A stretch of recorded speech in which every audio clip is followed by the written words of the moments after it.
Hello, नमस्कार। आज हम बात करेंगे इरिडा कंपनी के स्टॉक्स के बारे में, जो कि रेलवे का बहुत बड़ा कंपनी है। और अब हम बात करेंगे इसके सपोर्ट लेवल के बारे में। ये वीडियो हमारी एजुकेशन के लिए है, बाय सेल की कोई एडवाइस नहीं है। फिर भी आप ट्रेड करते हैं तो अपने फाइनेंशियल एडवाइजर से एक बार जरूर कंसल्ट कीजिएगा। यहाँ पर हमने वीकली चार्ट को पहले समझाने की कोशिश करेंगे, क्योंकि आपको अगर वीकली चार्ट लॉन्ग टर्म के लिए यूज करना है तो बहुत ही जरूरी है। अब यहाँ पर सबसे इम्पोर्टेंट बात यह है कि जहां पे स्टॉक ट्रेड कर रहा है उसके आसपास के लेवल को देखना सबसे पहले है। उसी के हिसाब से स्टॉक में ट्रेडिंग होती है और उसी के हिसाब से ट्रेंड का पता चलता है। अगर हम बात करें तो स्टॉक्स ने जो लो बनाया है वो बनाया 137 रुपए का, और स्टॉक ने यहाँ पर हाई बनाया है 186 रुपए का। यानी कि स्टॉक अगर ऊपर जाएगा तो इसी लेवल को तोड़ेगा, और अगर स्टॉक नीचे जाएगा तो इसी लेवल को तोड़ेगा। उसके भी पास के लेवल की अगर हम बात करें तो इस कैंडल का लो है जो कि 153 रुपए का है। अब स्टॉक को अगर इस लेवल को तोड़ना है तो स्टॉक को इसके पास आना जरूरी है, और इसके पास आने के लिए स्टॉक को अभी फिलहाल वीकली चार्ट में रेड कैंडल बनाना भी जरूरी है, और लो के पास क्लोज होना भी जरूरी है। और स्टॉक बिल्कुल अभी अगर आप देखेंगे तो 3 रेड कैंडल बनाते हुए दिखाई दे रहा है, अभी तीसरी कैंडल बनी नहीं है। अगर स्टॉक हमारे इस कैंडल के लो के पास क्लोजिंग दे देता है तो डेफिनेटली स्टॉक में चांसेस है कि स्टॉक हमारा वीकली बेसिस पर इस कैंडल के लो को तोड़ेगा और फिर से नीचे की तरफ जाता हुआ दिखाई देगा। तो इसलिए हमारे लिए 153 रुपए का वीकली बेसिस पर सपोर्ट रखना बहुत जरूरी है। और उसके पीछे का रीजन अगर आप देखेंगे तो यहाँ पर देखिएगा, इस वीक में भी 153 रुपए का लो बना हुआ था, और इस कैंडल में भी देखेंगे तो 154 रुपए का लो। तो इसलिए 153 का एक इम्पोर्टेंट सपोर्ट लेवल आपके लिए रखना जरूरी है। छोटे से टारगेट की अगर हम बात करें तो इस कैंडल के हाई के आसपास का टारगेट रख सकते हैं, जो हमारा यहाँ पर इस कैंडल का लो भी है, जो लगभग 173 रुपए का, 173 का। और यहाँ पर भी देखेंगे तो 174 का टारगेट है। तो वीकली बेसिस पे सबसे छोटा टारगेट और छोटा सा स्टॉप लॉस या सपोर्ट लेवल आपको दिखाई दे रहा होगा।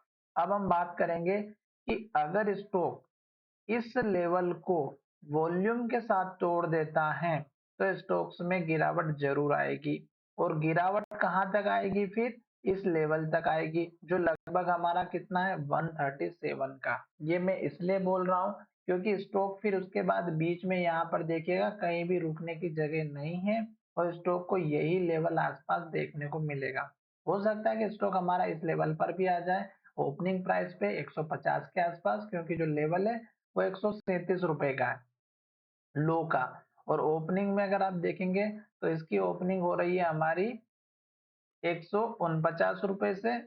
और अगर हम बात करते हैं इस लेवल के आसपास की, सॉरी 140 रुपए का लेवल है, सॉरी इस कैंडल का लो देखिएगा 40 रुपए का है, क्योंकि इसकी ओपनिंग तो बहुत ऊपर है। 140 रुपए का, यानी कि अगर आप स्ट्रॉन्ग से स्ट्रॉन्ग लेवल भी देखेंगे तो 140 रुपए का है। और अगर रेंज की बात करें तो 137 रुपए का है। अब आपको ध्यान में क्या रखना है?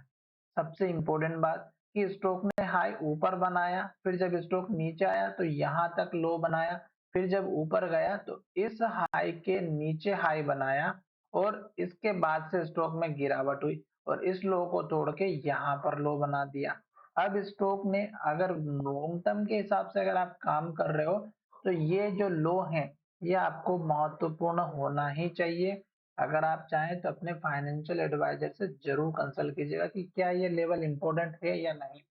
दूसरी, अगर स्टॉक को यहाँ से अप ट्रेंड को कंटिन्यू रखना है लॉन्ग टर्म के बेसिस पर, तो आप देखिएगा कि स्टॉक ने यहाँ पर लो बनाया था, फिर यहाँ पर लो बनाया, और फिर ऊपर लो बनाया। अब ये लो नहीं टूटे और स्टॉक इस हाई को ब्रेक करके ऊपर की तरफ चला जाए, तो ये चीज का ध्यान रखना है।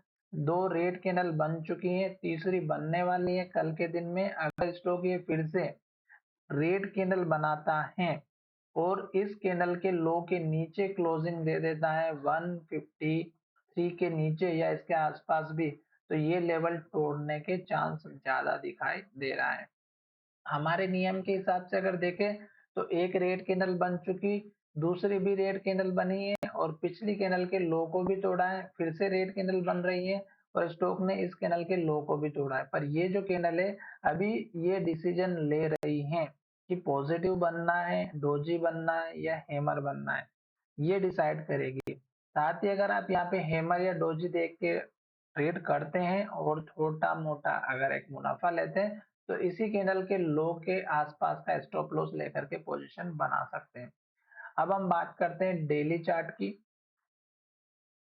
डेली चार्ट देखेंगे तो आपको यहाँ पर एक चीज नोटिस करना है, वो है स्टॉक का मूविंग एवरेजेस।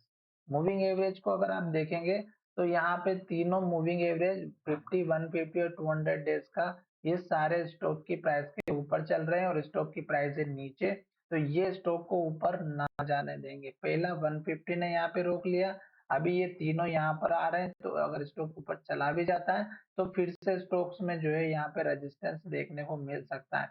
लो की बात करें तो देखिएगा यहाँ पर इस कैंडल का लो, और 3 दिन की अगर ट्रेडिंग की बात करें तो मात्र 160 रुपए 80 पैसा और 159 रुपए 50 पैसा, 1 रुपए के आसपास स्टॉक ट्रेड करता हुआ दिखाई दे रहा है। तो इसलिए स्टॉक में अभी डिसीजन नहीं लिया गया है।